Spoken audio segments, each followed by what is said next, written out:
Une petite balade, bonjour à tous. Je suis tout seul à me balader aujourd'hui, tranquille, entouré de cerisiers en fleurs, dans ce magnifique jardin japonais, où il y a de très beaux arbres.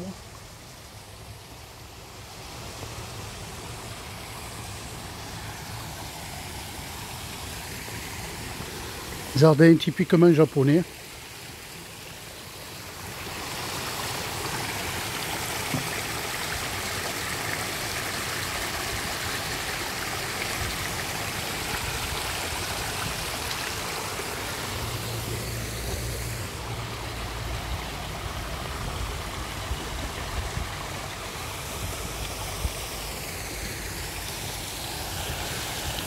Alors ici, quand c'est la saison du Japon, eh bien ils font la cérémonie du thé à l'intérieur, les amis. Je ne sais pas si vous connaissez la cérémonie du thé, mais c'est une religion au Japon, la cérémonie du thé.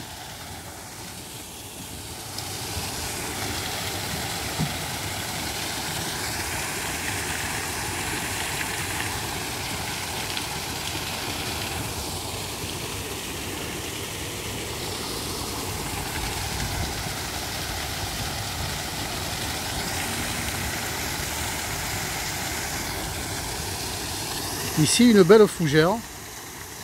Pourquoi? Parce qu'il y a de l'eau, il y a de l'humidité. Autrement, à Marseille, on en rencontre guère des fougères.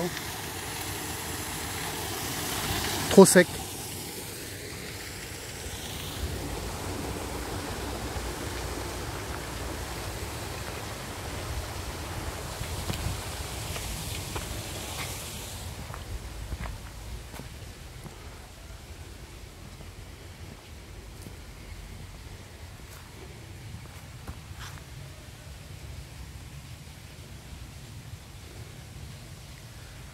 Alors, au Japon, il y a beaucoup de constructions avec du bambou.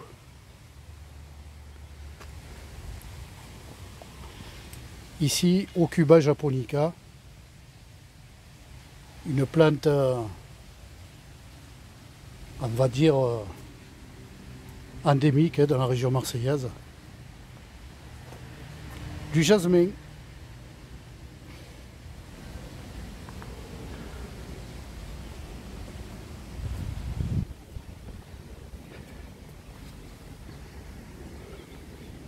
Je vous fais découvrir, les amis, c'est mon plaisir, à moi,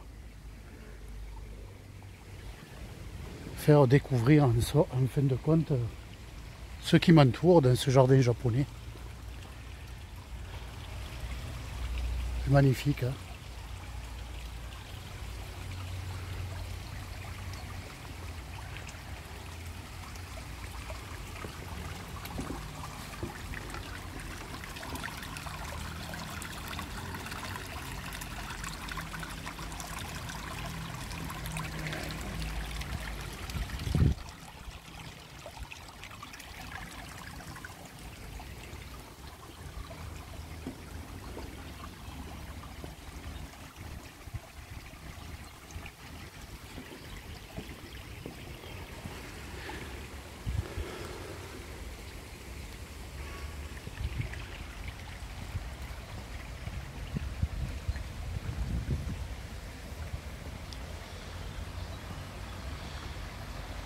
Alors ici, ce sont des Taxus baccata, comme on les appelle, le nom latin. Et il s'agit tout simplement des ifs qui ont été taillés, on va dire, dans l'art taupillère. Alors si vous ne connaissez pas ce que c'est l'art taupillère, allez sur Google et renseignez-vous. C'est une taille qui est vraiment artistique, qui n'est pas évidente à faire. Et cette taille, en fait, l'art taupière se fait pas dans n'importe quel végétaux. Ici, ça a été réalisé sur des ifs. Ici également, ils ont reproduit sur un cupresus, c'est-à-dire un cyprès, hein. Ils ont reproduit un peu un art taupière, parce que nous sommes dans le jardin japonais et qu'au Japon, il y a des bonsaïs, il y a en quelque sorte des arts taupières sur des végétaux qui réalisent en fait les jolis jardins japonais. Comme je vous l'ai dit, le jardin japonais, des roches, de l'eau, des passages, des petits pots en bois, des objets en bambou, des barrières et des plantations bien sûr. Voilà. Alors nous avons des cerisiers en fleurs. Il faut voir que les cerisiers en fleurs sont très fragiles. Et on a essuyé un fort Mistral. Donc c'était pas évident de conserver les cerisiers en fleurs.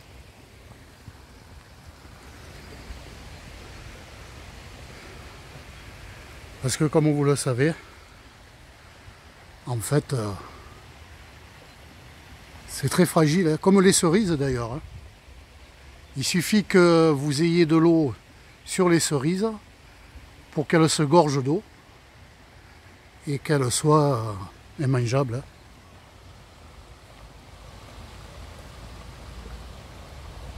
Bon, bien sûr, avec le réchauffement climatique, eh bien, on a tendance aujourd'hui à perdre nos fruits, puisqu'il n'y a plus de saison en fait. Alors, je rectifie un peu la pensée de certains sur le réchauffement climatique. Je vais essayer d'être clair dans mes explications. Qu'est-ce qu'on entend par réchauffement climatique? En fait, c'est la détérioration du climat par l'homme, bien sûr. Il en est responsable. Et en fait, les saisons se dérèglent. Alors certains, ils se mettent à plaisanter quand ils voient au mois de mars, c'est-à-dire après le printemps, ils voient qu'il y a de la neige qui est tombée. Alors la réflexion est celle-ci, mais où est le réchauffement climatique quand ils voient que la neige est tombée? Bien oui, il est là, malgré que ce soit de la glace ou de la neige qui soit tombée au mois de mars, et même après mars, ça s'est vu hein, en Amérique par exemple, eh bien c'est dû au réchauffement climatique les gars, c'est tout, pas plus que ça. Voilà, même si vous voyez tomber, je sais pas moi, aller de l'eau dans le Sahara, vous allez plaisanter, vous allez dire où est le réchauffement climatique? Ben oui, voilà quoi. Donc il faut penser que le dérèglement climatique, eh bien c'est ça en fait. C'est de voir que les saisons en fait ne sont plus réglées, comme l'homme d'ailleurs, hein, entre guillemets. Les saisons ne sont plus réglées. Donc on s'aperçoit qu'il y a des inondations en plein été. Il y a de la glace qui tombe en plein été, au printemps, alors que l'hiver il ne s'est rien passé. Il y a des bourrasques de vent, des tempêtes de vent, et ça s'est vu à Marseille en plein été. Voilà quoi. Donc il faut savoir, renseignez-vous sur en fait ce que signifie le réchauffement planétaire. Hein. Voilà, c'est bien ça. Hein. On est en plein dedans là, les gars. Hein. Voilà. Alors certains, c'est vrai, ils y croient pas. Bon. Libre à eux. Hein. Voilà, c'est tout. Hein. Mais ceux qui examinent de près la nature, ben ils y croient. Ils y croient. Parce que c'est réel. C'est pas basé sur des convictions personnelles, non, non. C'est des preuves réelles en fait. Après, il faut sortir des sentiers battus, hein, pour ceux qui ne connaissent pas. Parce que dans la vie, il n'y a pas que le matériel, quoi. Voilà, si vous ne sortez pas du matériel, c'est sûr que...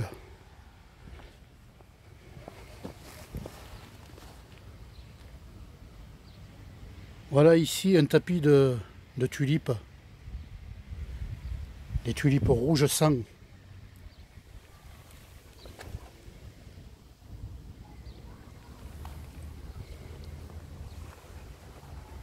Alors j'ai vu des petits cyclamens là. Des mini cyclamens. C'est rigolo. Regardez ça.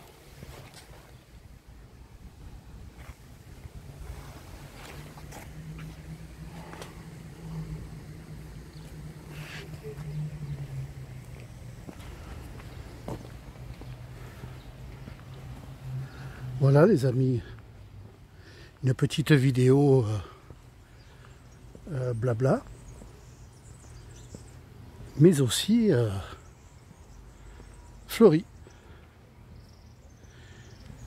Alors ça c'est un acer. Il a les feuilles toutes rouges et là alors il commence à développer ses feuilles. Mais quand les feuilles deviennent à peu près comme une demi-feuille de platane, c'est magnifique à voir un acer tout en fleurs, quoi. Tout en feuilles rouges. C'est magnifique.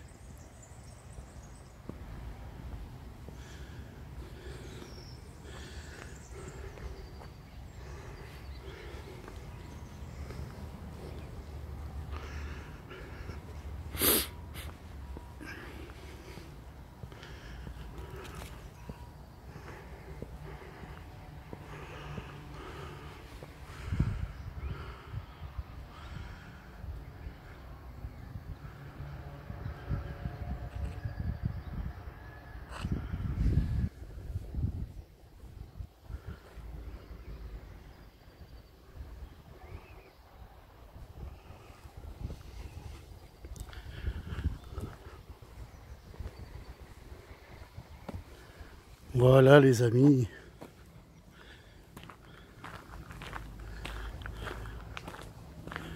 Une petite balade agréable en cette journée d'avril.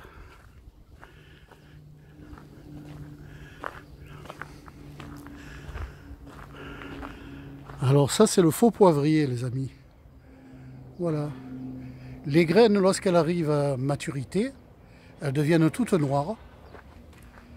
Et on peut s'en servir de condiment. Alors là, elles sont rouges, bien sûr. Mais à maturité, elles deviennent toutes noires. Et on peut les cueillir pour faire, voilà, comme je vous l'ai dit, un assaisonnement. En fait, c'est le faux poivrier. Voilà.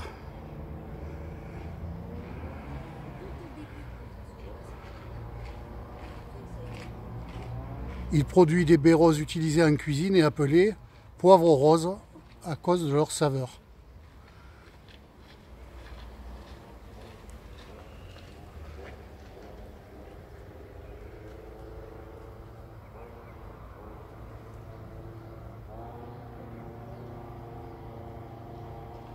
Bon, ben, j'ai jamais essayé non à maturité, mais pourquoi pas de les cueillir quand il le faut.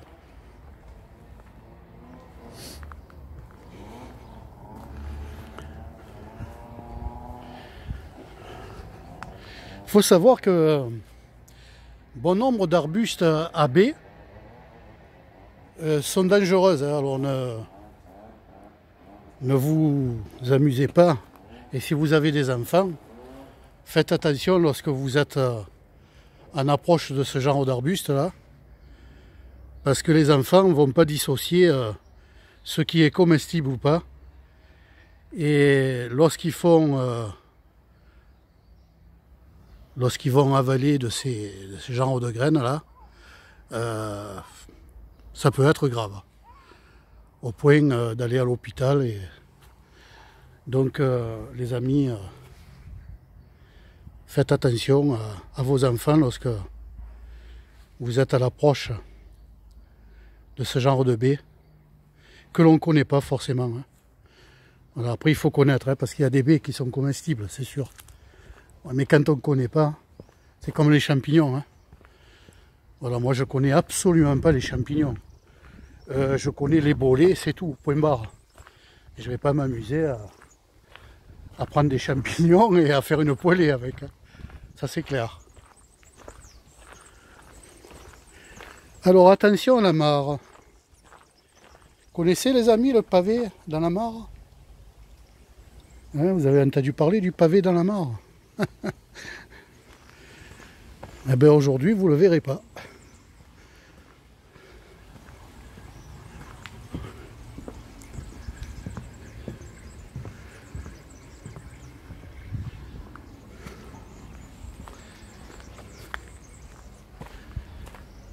Voilà. Nous arrivons un petit peu à la fin de la promenade là. Je vais voir si effectivement les carpes koi du Japon ont bien voulu se montrer. Mais bon, comme il y a des enfants, je ne sais pas si... Quand les animaux sont perturbés,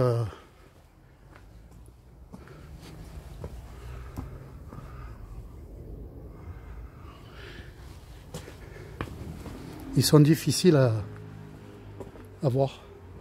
Et c'est compréhensible.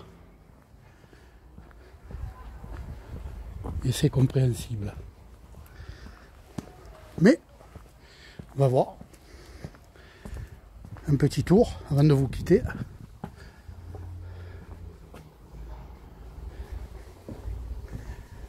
Alors je les vois, mais ils sont toujours cachés en fait.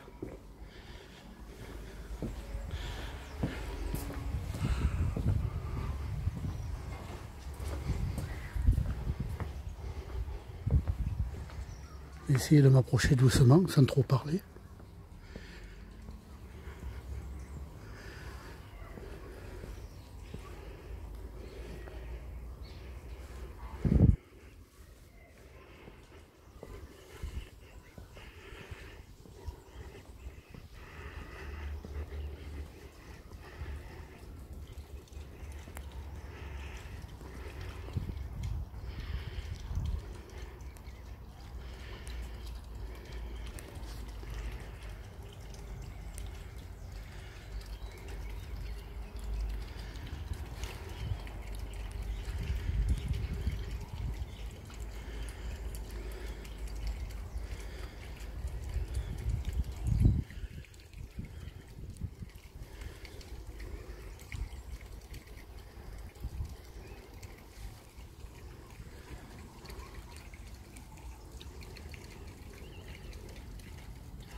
Voilà les amis, c'est sur